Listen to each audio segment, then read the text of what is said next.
Otargar friends, hey everybody, it's Jason Blaha here, and it's time for another Orc Mode workout. Today was max effort bench press day, and in keeping with what I told you guys, we're going to go a little more tricep dominant from now on. I'm going to be doing only close and medium grip presses, and including all my max work, because I know it's easier on my shoulders. We know I'm historically stronger, and so I decided to test one of the hardest presses in this variation for max effort today, so we went with the close grip floor press. Alright, that's pretty tough because I've got to do it from a dead stop, no leg drive, and it's going to be slightly tricep dominant. And what I found, I took it all the way to failure. I took it to a miss, and that's good because I'm also want to show you guys how safe the floor press is. Not only is the floor press really safe for your shoulders, you can hit and miss maxes on this without a spotter, and it's not even as difficult as what we do for the roll of shame or anything like that on the bench press. It is very, very safe. Now, when I got to 315, I noticed that I hit the uprights, and that messed me up a little bit, but I felt like my triceps were a weak link up at the top on the lockout. I was very, very explosive out of the bottom, surprisingly, especially for the floor press. But I tend to be explosive on closer grip presses out of the bottom. And it's like I need to be able to follow through with them with triceps. So it's my triceps still limit me because I tend to slow midway or at the very top of the lockout. I tend to pop out of the bottom really well on them. And I think a lot of that has to do with the fact that I'm just used to having to use triceps more because of my longer arms, and I've got really, really big lats. And as funny as that sounds, that helps me power out of the bottom. It lets me slingshot the weight off of my lats. Because when I tuck in hard and I do close grip, my triceps compress my lats. And therefore they're helping pop the arms forward. And I think as I build more bicep from all the chins, which is helping, that's going to get easier. So really it's going to be an issue of me building enough tricep strength to keep going. Now here you guys notice I missed it right there midway. Now watch how easy it is to safely get out from under this. That's 325. No risk of injury, right? Nothing. Just comes down. And if you're down low, because you're not up over the face, you would just drop it over your neck and slide out, but we don't. We press low on the chest. So what happened? I just roll it down. In my case, I've got a belt I have to unbuckle just to get over the buckle easier. But you roll it down. It's pretty simple. So I also noticed my triceps were just destroyed from that. I could feel them. Even with the 315, I noticed my triceps. I could tell they were the weak link. That lockout was tough. And it's hard for me to press towards my feet on some of them, which tells me, again, I've got a major tricep weakness. I don't exactly have small delts or small pecs. So we know triceps, triceps, triceps. So moving forward, what are going to be my weak links? I don't think I need more extra quad hypertrophy work. My quads are pretty well caught up. I've seen my own signs that they're definitely bigger as far as the way clothing fits and everything else. They look bigger. My quad exercises have gone up. I know now T-spine, hamstrings, grip. That's going to be what I need to work really, really hard in terms of looking at my different exercises. We know that's where I'm at. We know those are my weak links by looking at my different max effort lifts. And then obviously grip. And we'll find out tomorrow how deadlifts are. But for my pressing, it's going to be triceps are going to be the name of the game. I need to build powerful triceps at every angle, every part of the strength curve. My triceps are what's going to put the next 40 or 50 pounds on my bench. And it's a simple reality. It doesn't mean the other stuff doesn't matter. I mean, we're doing chest exercises right here. We're going to do delt exercises also. But we're going to select ones that hit the triceps a little harder. And I'm going to pick variations, a lot of variations that let me do more volume with less strain on shoulder joints and things. So that we can do a lot of volume, we can get a lot of hypertrophy in because we do need to grow. Body composition is going to be the name of the game. I need to gain muscle, lose fat, but I need to gain a lot of muscle in the right spots. And the only way my bench is going to go up is through hypertrophy. There's a reason upper body bros tend to be good at bench. Not just because they do the bench, it's because they have big triceps, big delts, you know, all those things they contribute, big pecs. It's their muscle mass. Bench press is very, very, very muscle mass dependent. Extremely so for your upper body. So we've got to thicken the right muscles up. And for me, it's triceps. I pretty much need to put another 1.5 inches, 2 inches on my triceps. And people would say, well, that's a lot. It's like, yeah, I know that's a lot. I'm going to have to work really, really hard. They're going to have to be a specialization now. It's going to be one of my 4 things that I focus on. So this exercise helps because it's a nice close grip. And I did pretty well limit sets. On the last set, I went up and I managed to squeeze out 12. So that told me where my strength is. I need to go ahead and bump this up. I need to take it up another 5-10 pounds next time. But so I did a bunch of 10s and I did 12. Managed to squeeze out 12. But close grip, football bar floor press. Very easy on the shoulders. Still hits the pecs really hard, but with a lot of tricep activation. So my chest press for volume training there for my hypertrophy is going to be still the tricep dominant. We do the same thing with the standing press and go over to the football bar. Now, it's going to be a little more upper chest dominant than the other bar, but it's also easy on the shoulders, and it seems to hit my triceps really hard. I've really noticed because you can tuck those elbows in hard at the bottom. With the football bar, it really gives that extra degree of tricep activation. And I actually feel the long head in certain ways on it a little bit more. I do feel it more. And when people say, what do you mean, is that mind-muscle connection? No, it's not bodybuilder mind-muscle connection. Mind-muscle connection with bodybuilders is about squeezing a muscle. I'm talking about when you explode with a weight, what muscle hurts. Where do you feel it? Like, where do you feel when you finish the set? You feel like a dull ache in certain heads of muscles and certain muscles. That's what I'm talking about when I say feel it. So we know that we're being hit there harder. And I notice on that missed floor press, my triceps hurt. So one of the things I do with these, people are noticing it's a lot of touch and go, and then I pause and then rest pause. That's what I have to do to get through the sets. I'm basically making these limit sets. And the last set here is taken to failure. And people say, well, it doesn't look like failure. No, it's because when I got to rep 10 was hard. And when I went to do rep 11, the weight didn't even move a single inch off my chest. So if you go to press and the weight just sits there and you can't move it, that's muscle failure because you attempted a rep that you couldn't even start. That's muscle failure. You can't even start a rep. People say, well, couldn't you cheat? Well, that's not muscle failure. That's cheat reps. We don't need that. That's not necessary. We took the muscles to their limit. And keep in mind, if we're doing this on a couple different exercises, pretty much near limit sets, we are hitting all these planes and angles.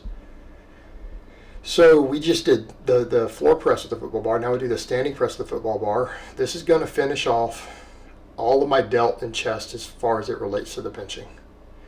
These are both very, very tricep dominant as far as these presses go, and they're very easy on the shoulder joints, right?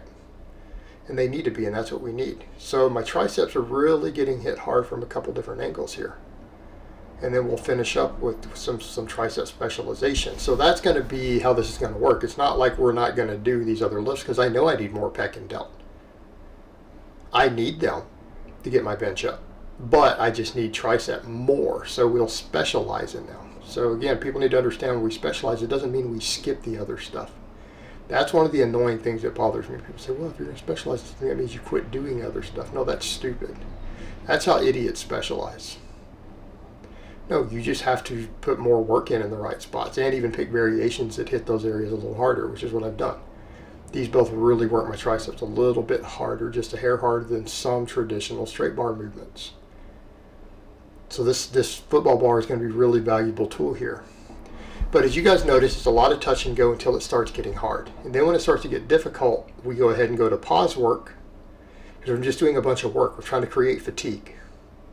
Trying to create metabolic fatigue for hypertrophy. And then we want to finish off all the upper threshold fibers, right? Because we're getting to them, and then we want to finish them to maximize muscle growth in upper threshold fibers. So these are pretty much limit sets.